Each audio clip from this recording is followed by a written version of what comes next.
Waiting for her रोकड़ा. He's looking at me. Who? बीवी ने चौथी बार पति को धोखा दिया है। अंडी रोना मचाते हैं कि मेरे साथ मेरी बीवी ऐसी है, मेरी बीवी। क्या सारी जिम्मेदारी आदमी पे ही होती है? What do you think? Whose fault it is? भैया के पीछे may be he will not come out. What do you think? अरे यार, अरे पत्नी है, पनौती है बे. Yo so welcome back to my vlog. मेरा नाम है संजय सिंह रावत और भैया आज हम आए ले हैं इटालियन खाना पेलने के लिए. मेरी बीवी, मेरी धर्मपत्नी बीवी डैमी बॉय का मन था, मेरा मन नहीं था. मतलब आई लाइक इटालियन फूड, पर मेरा पेट नहीं भरता है और फिर पेट नहीं भरता है तो आई ऑर्डर मोर. फिर उससे मेरा पेट भर जाता है पर फिर ब्लोडेडनेस हो जाती है. I don't like that. So this is the one. This is Japanese से याद आया कि जापान जा रहे हैं हम लोग कुछ ही महीनों में और हमने ऑलरेडी स्टार्ट कर दिया प्रिपरेशन. आज हमने 1.5 घंटा बिताया just to make the itinerary, क्योंकि मेरे वीज़ा के लिए इंडियन पासपोर्ट बुलाया. डैमी की डिमांड काफ़ी ज़्यादा है.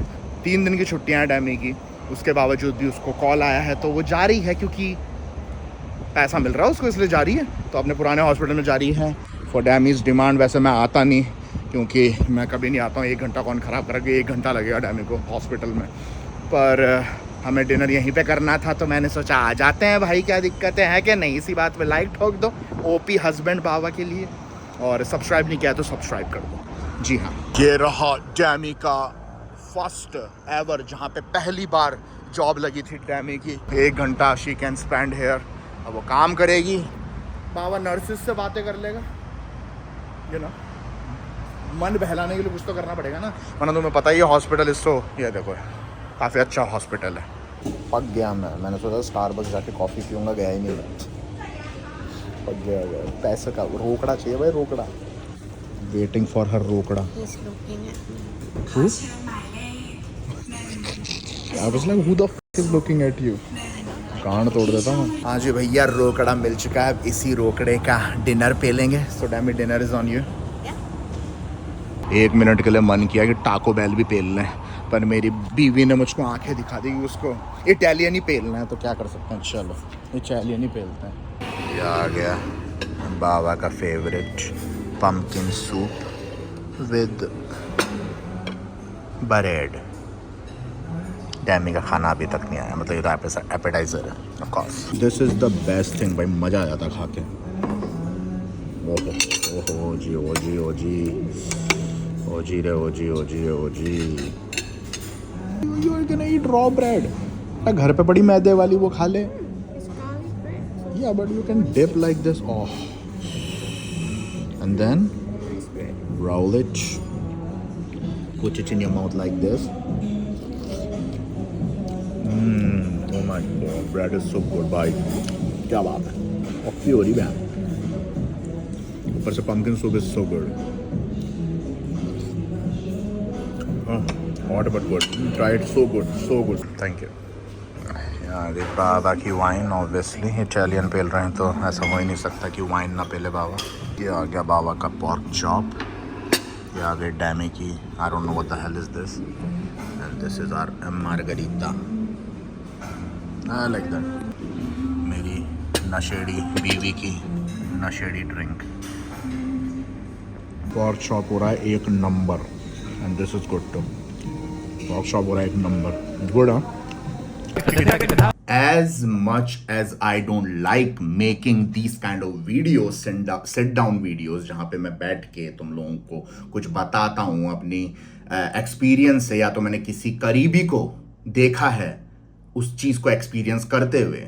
सो I feel like it's my responsibility to share my perspectivity to you guys, क्योंकि काफ़ी टाइम हो चुका है मुझे यूट्यूब करते हुए, and I genuinely care about you guys. Specially जो लाइव स्ट्रीम पे आता हूँ उनसे तो काफ़ी एक रिश्ता सा बन चुका है, क्योंकि रोज़ बातें करना, रोज़ 5-5, 6 घंटे की स्ट्रीम, उसमें बातें बकचोदियाँ जो भी करते हैं हम लोग बाबा जिंदा है चैनल पे, तो एक कनेक्शन सा बन गया है. सो आई फील रिस्पॉन्सिबल कि मुझको ये चीज़ें बतानी चाहिए, जिससे कि तुम लोग मिस्टेक ना करो अगर ये चल रहा है तुम्हारी लाइफ में. तो सबसे पहले तो I am not gonna reveal their names, obviously उस कपल का नाम मैं रिवील नहीं करने वाला हूं, बस ये समझ लो कि मेरे रिश्तेदारों में ही है वो, it's not too much connected, मतलब मेरी सरदर्दी नहीं है वो, बट मैं उनको जानता हूं, और जो वो उस चीज से वो गुजर रहा है, जो हस्बैंड है, I feel bad for him because I am a husband too and I respect my wife, I take care of my wife, I am responsible, जहाँ पे चीज़ें करनी चाहिए वहाँ पे मैं कर देता हूँ एज अ हस्बैंड, और she is good too, you know Demi,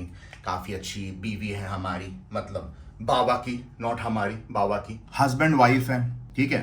बीवी ने चौथी बार पति को धोखा दिया है, चौथी बार धोखा दिया है उसने अपने पति को, नॉट 1 नॉट 2 नॉट 3, चौथी बार धोखा दिया है, and husband is okay with that. अब धोखा जो है वो जो तुम्हारे सबसे पहले दिमाग में आया होगा, जो हर किसी के दिमाग में आता है कि धोखा, तुम लोगों को पता है अफेयर से सबसे पहले दिमाग में वही चीज आती है कि अफेयर कर रही थी वो, ना, दैट्स नॉट इट।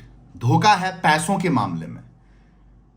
वो जो वाइफ हैं उन्होंने पहली बार धोखा दिया जब पता चला कि जो वाइफ है उस पर बहुत ज्यादा कर्जा है, एंड देन पति ने एज अ रिस्पॉन्सिबल हस्बैंड, जो कि उसकी रिस्पॉन्सिबिलिटी नहीं है अकॉर्डिंग टू द लॉ, एक पति को अगर पता नहीं है उसकी वाइफ ने शादी से पहले कोई लोन ले रखा है तो वो जिम्मेदार नहीं है उस लोन का, हस्बैंड जिम्मेदार नहीं है वाइफ के लोन का according to the law, but obviously आप हस्बैंड हैं, आपकी रिस्पॉन्सिबिलिटी है, यू नो, तो एज अ गुड हस्बैंड मैं भी वही करता।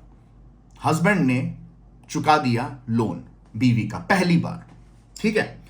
दूसरी बार कुछ महीनों में पता चलता है कि वही लोन नहीं था, वही कर्जा नहीं ले रखा था उस वाइफ ने, एक और कर्जा था, वही नहीं था केवल। दूसरी बार अब यहां पे कुछ लौंडे जो समझदार होंगे वो खिसक लेंगे, पर कुछ जो थोड़े सॉफ्ट होते हैं, यू नो, जो प्यार में पड़ चुके हैं, it's nothing wrong with that, वो फिर से वही करेंगे कि थोड़ा कलेश होगा घर पे, लड़ाई होगी, एंड देन हस्बैंड थोड़ा गुस्सा करेंगे, बट इन दी एंड वो चुका देगा वो वाला लोन भी। सेकेंड टाइम भी उस हस्बैंड ने वो लोन चुका दिया। नंबर 3, तीसरी बार वापस से पता चलता है कि उसने लोन ले रखा था। अब ये मत सोचना कि लोन क्या बैंक से ले रखा है, नहीं, लोगों से लोन ले रखा है उस औरत ने, पत्नी ने, वाइफ ने, नाम नहीं ले सकता मैं, वाइफ ने लोन ले रखा है लोगों से। हस्बैंड को फिर पता चलता है तीसरी बार लोन, और हस्बैंड को मैं जानता हूं भाई, रिश्तेदारों में है, ठीक है, तीसरी बार लोन रखा है।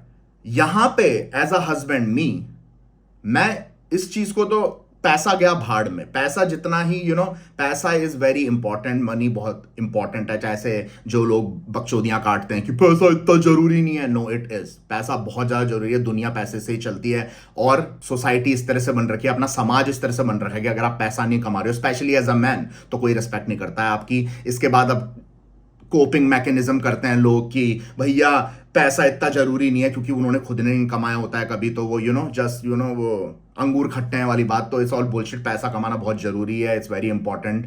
एंड तीसरी बार धोखा मिला है, सेम, उसने और कर्जा ले रखा था, कुछ और लोगों से भी ले रखा था।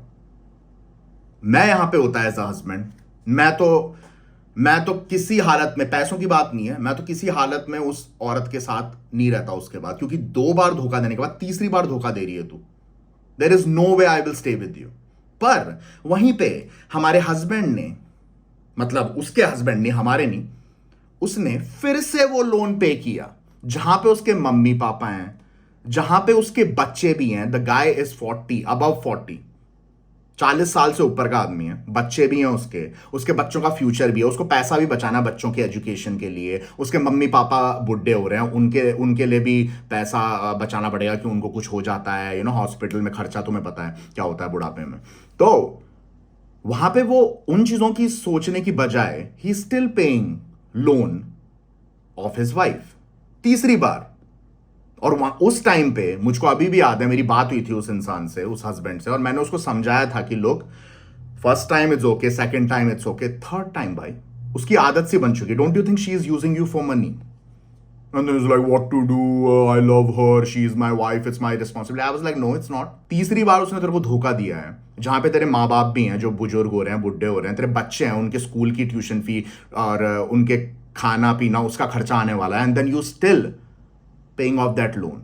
तीसरी बार। पर ऑब्वियसली उसने वो बात नहीं सुनी, जो हस्बैंड है उसने बात नहीं, मैंने ही नहीं, काफी लोगों ने समझाया होगा, हमारे रिश्तेदारों में कुछ लोग सपोर्ट भी कर रहे थे कि वाह कितना अच्छा हस्बैंड है, देखना अपनी बीवी की, अभी इतना धोखा मिलने के बाद भी उसके साथ अभी भी है, उसकी अभी भी मदद कर रहा है। और कुछ लोग बोल रहे थे कि ये पागल हो चुका है, चुतिया हो चुका है, क्यों कर रहा है ऐसा, तेरे पास और भी रिस्पॉन्सिबिलिटी, तेरी मम्मी पापा हैं, तेरे बच्चे हैं, उनके उनके खर्चे कौन उठाएगा अगर तू इसी के खर्चे देते रहेगा, इसके धोखे सहता रहेगा, ये भी बोल रहे थे। तो उसने बात नहीं सुनी, उसके साथ ही रहा, वो अपनी बीवी के साथ उसका फिर से तीसरी बार लोन चुकाया, जो भी जिससे भी कर्जा ले रखा था उसकी बीवी ने पहले, जो बिना बताए छुपा के। चौथी बार जो अभी हुआ, मैं मस्त डिनर करके आया डैमी के साथ, जो कि तुम लोगों ने देखा, उसके बाद मुझको पता चलता है कि चौथी बार उस औरत ने धोखा दिया है, थोड़ा और पैसा रह गया है कुछ लोगों का, कर्जदारों का, and it's crazy to me. मेरे पे बात आई कि तू बात कर ले एक बार, मैंने बोला there is no way I will talk, और मैं कर लेता बात। पर जब मैंने सुना कि वो हस्बैंड चौथी बार भी उसका लोन पे करने को रेडी हो चुका है, मैंने बोला भैया मुझे इस बेवकूफ इंसान से, आदमी से बात करनी नहीं है। उसके घर वाले टेंशन में है, हस्बैंड के मम्मी पापा, बच्चे छोटे हैं, वो सोच रहे हैं कि ये क्या कर रहा है हमारा बेटा, which is so true, I am so with them. चौथी बार भी ही paid the loan and then I was like मैं बात नहीं करूंगा भाई इससे, मुझे कुछ और नहीं समझाना है इसको। अब यहां पे व्यूअर्स जो कुछ लोग देख रहे होंगे, वो मतलब जो लोग देख रहे हैं, जो लोग, उनमें से काफी लोग ये समझ रहे होंगे कि नहीं नहीं बेवकूफ है ये, एकदम सही बोल रहे हो बाबा, कोई सेंस नहीं बनता है 4 बार धोखा खाने के बाद still you are with her and still you are paying that loan, जहां पे आपके पास और भी responsibility as a man, right. पर कुछ लोग, मुझको पता है व्यूअर्स में होंगे, मे बी गर्ल्स, जो सोच रही होंगी कि कितना अच्छा हस्बैंड है, काश मुझे भी ऐसा हस्बैंड मिल जाए, कितना रिस्पॉन्सिबल है, कितना प्यार करता है, चौथी बार भी उसका लोन पे कर रहा है। Okay, then what about the girl? क्या सारी जिम्मेदारी आदमी पे ही होती है? एज अ गुड हस्बैंड उसने कर लिया, एक बार पे लोन, दूसरी बार धोखा खा के फिर से पेमेंट, तीसरी बार भी और चौथी बार भी कर रहा है, जो कि बहुत गलत है। क्या उस औरत की कोई रिस्पॉन्सिबिलिटी नहीं थी? As a wife don't you think she should be honest कि इतना लोन है मेरे पे, शादी से पहले ही बता देना चाहिए था पहली चीज, नहीं तो बाद में शादी के बाद पकड़ी गई वो, तो उसको पूरा डिस्क्लोज कर देना चाहिए था, देख इतना है मेरे पास, अब तू देख ले। 4 बार धोखा दिया, do you think that is correct? जो लोग ये सोच रहे हैं कि कितना अच्छा हस्बैंड है, do you think she is correct? क्या उसकी कोई रिस्पॉन्सिबिलिटी, क्या उसको लॉयल होना नहीं बनता है रिश्ते में, as a wife, as a good wife, जहां पे हस्बैंड तो कर ही रहा है अपनी रिस्पॉन्सिबिलिटी पूरी? Tell me, comment down below if I am wrong, comment down below. दोनों केस में तुम्हें क्या लगता है कि क्या पति सही कर रहा है या गलत कर रहा है? मेरे अकॉर्डिंग पति 100% गलत कर रहा है। First time it's okay, second time okay, third time, fourth time, are you fucking kidding me? Use your brain. प्यार करना is good, I am in love too, I love my wife, I respect her, पर प्यार में चूतिया हो जाना और फिर लौंडे रंडी रोना मचाते हैं कि मेरे साथ मेरी बीवी ऐसी है, मेरी बीवी, तू चूतिया है, तेरी बीवी तो है ही खत्म, तू चूतिया है। जहां पे तू निकल सकता था वहां पे तू निकला नहीं, और अभी भी तू वो पेमेंट ही कर रहा है। And I can bat my S, जब ये चौथा बार भी पेमेंट कर देगा, अभी भी कुछ ना कुछ पैसा कहीं ना कहीं उस औरत ने ले रखा होगा, जो 5वीं टाइम भी ये बिल फाड़ेगी अपने पति पे। She is literally using her for money. और अभी तो मैं ज्यादा खोदना नहीं चाहता चीजों को, क्या पता वो कर्जे हो ही ना, may be she is just getting money out of him, क्योंकि कोई बैंक से लोन थोड़ा ले रखा है, वो क्या पता ये कहानी हो कि उसको पेमेंट करनी है, उसको पेमेंट करनी है, और जब वो पे कर रहे हैं वो लोन, तो maybe he is just a guy जिसको वो जानती है already. I don't want to dig in, but हो सकता है ना, आजकल कुछ भी हो सकता है। इंडिया में तुम्हें पता ही है क्या क्या चल रहा है शादियों में आजकल, क्या क्या हो रहा है पति पत्नी के बीच में। अब इसका कंक्लूजन, बाबा इतनी फाड़ी है हमारी, स्पेशली जो लोग शादीशुदा नहीं है अभी, वो लोग सोचेंगे बाबा इतनी फाड़ दी यार, अब शादी कैसे होगी मेरी? तो मैं, शादी करना is not important, let me tell you. मैं भी वैसा ही था कि हटा शादी वादी कौन कर रहा है, लाइफ मस्त चल रही है, मस्त कमा रहे हैं। नहीं, शादी करना इज नॉट इंपॉर्टेंट, पर मैं ये भी समझता हूं कि एक इंसान अकेला नहीं जी सकता है रेस्ट ऑफ हिज और हर लाइफ, क्योंकि एक टाइम बाद, एक एज के बाद एज अ मैन और अ वुमेन तुम्हें अच्छा लगता है when you can share your experience with your partner, पर शादी करना is not important until unless you find someone जो तुम्हें लग रहा है कि भाई, जो मेरे साथ हुआ जेन्युइनली, मेरे को शादी नहीं करनी थी पर इन दी एंड डैमी मिल गई, और जब मैं उसके साथ रहा 6 साल की रिलेशनशिप के बाद आई फाइंड आउट कि मैं तो भाई जैसा पहले जीता था वैसा ही जी रहा हूँ, कोई ऐसा चेंज नहीं आया मेरी लाइफ में, और she is a nice girl, कोई बेमतलब की वो ना मनी माइंडेड है ना ही कोई ऐसा है उसके दिमाग में वो खुराफात, वो नहीं होती कसौटी जिंदगी के अंदर, वो जिसके अंदर वो होती हैं औरतें जो टेढ़ी आंखों से देखती हैं। पर मेरे दिमाग में था करूंगा शादी तो उससे करूंगा भाई जिसकी कोई भाई बहन ना हो, क्योंकि तुम अगर बीवी तुम्हें पसंद करती है पर भाई बहन पसंद नहीं करते हैं तो मैं भाई बहन को भी पटाऊं क्या? मेरे साली को पटाऊं, साले को पटाऊं? नहीं, तो मेरे को वो सरदर्द नहीं चाहिए। एंड बेस्ट डैमी सिंगल चाइल्ड, कोई उसका भाई बहन नहीं है, बेस्ट। तो ले देखिए ये चीज। अब जो लोग शादीशुदा नहीं हैं उनके लिए बताता हूं, शादी करना is not important. I repeat, शादी करना इज नॉट इंपॉर्टेंट। पर अगर तुम्हें मिल जाती है ऐसी लड़की जो जेन्युइनली तुम्हें लग रहा है कि अच्छी है, तभी शादी करो। जल्दीबाजी मत करो जो अपने इंडिया में होता आ रहा है, चाचा चाची देख लेते हैं फिर शादी हो जाती है, मेरे को तो नहीं पता, मेरे तो मम्मी पापा ढूंढ लेंगे शादी। वो सब मत करो। वो सब एक टाइम था वो जब अपने पापा मम्मी का जब होते थे ऐसे रिश्ते चल जाते थे। अब इट्स वेरी लेस जो चल रहे हैं। मैं ये नहीं बोल रहा हूं लव मैरिज ही करो, मेरे अकॉर्डिंग तो लव मैरिज ही करनी चाहिए, क्योंकि उसमें आप अपने पार्टनर को ढंग से समझ पाते हो कि उसके उसको उसके हाइज पे भी देखते हो, उसको लोज पे भी देखते हो कि कहीं पे फाइनेंशियल प्रॉब्लम आ गया एज अ गर्लफ्रेंड बॉयफ्रेंड तो वो कैसे रिएक्ट कर रहा है, कैसे रिएक्ट कर रही है, गुस्से में क्या क्या बोल देता है। लड़ाई तो होगी ना रिलेशनशिप में रहोगे तो, गुस्से में क्या क्या बोल देता है आपको या क्या क्या बोल देती है वो, कितना चंडाल बन जाता है बॉयफ्रेंड गुस्से में और कितनी चुड़ैल बन जाती है गर्लफ्रेंड गुस्से में। तो रिलेशनशिप में रहकर, लव मैरिज में रहकर तुम्हें शादी से पहले काफी चीजें सीखने को मिल जाती है इंसानों में। तो the point is not love marriage, the point is कि तुम शादी करने से पहले उस इंसान को जिससे शादी करने वाले हो उसको क्या तुम ढंग से जानते हो, दैट्स द होल पॉइंट। पर इंडिया में अब पता नहीं मुझे क्या हो रहा है, पर मेरे टाइम पे जब मैं छोटा था तब तो मैं यही देखता था, शादियां जो होती थी भाई अरेंज मैरिजेस, जिसके अंदर गए, चाय पी, समोसा खाया, टेढ़ी नजरों से देखा, जी पसंद है, वो विवाह वाली बकचोदी शाहिद कपूर की मूवी, दो अनजाने अजनबी, don't fall for that trap, trust me, don't. तुम शादी करने वाले हो या फिर तुम्हारी शादी अभी टाइम है तो ये ध्यान रखना, अरेंज करो, कोई दिक्कत नहीं, अरेंज करो, लव करो, but you have to make sure कि वो लड़की का बैकग्राउंड चेक करो। और लड़कियां अगर लड़के से, ऑब्वियसली लड़कियों की तरफ से बोलूं तो लड़के का बैकग्राउंड चेक करो पूरा अच्छी तरह, and then try to spend time. ऐसे नहीं कि जी रोका करवा लो, जल्दी से सगाई करवा लो, अच्छा नहीं लगता, कोई अच्छा नहीं लगता। क्यों नहीं लगता? सोसाइटी कहती है, सोसाइटी गई भाड़ में, तुम खुद की सोचो। अरेंज मैरिज करो, कोई दिक्कत नहीं है, पर वो लड़की के साथ जितना टाइम बिता सकते हो तुम, even if it takes 1-2 year, बिताओ उसके साथ, घूमो, डेट्स पे जाओ, ट्राई टू गो समवेयर कि ट्रिप्स पे जाओ, क्योंकि ट्रैवलिंग करते हो जब अपनी गर्लफ्रेंड के साथ या अपने पार्टनर के साथ तो बहुत सारी चीजें पता लगती है उस इंसान के बारे में। तो ये सब मतलब इन दी एंड जितना टाइम बिता सकते हो उतना टाइम बिताओ, एंड देन डिसाइड कि मुझको इस लड़के से शादी करनी है नहीं करनी।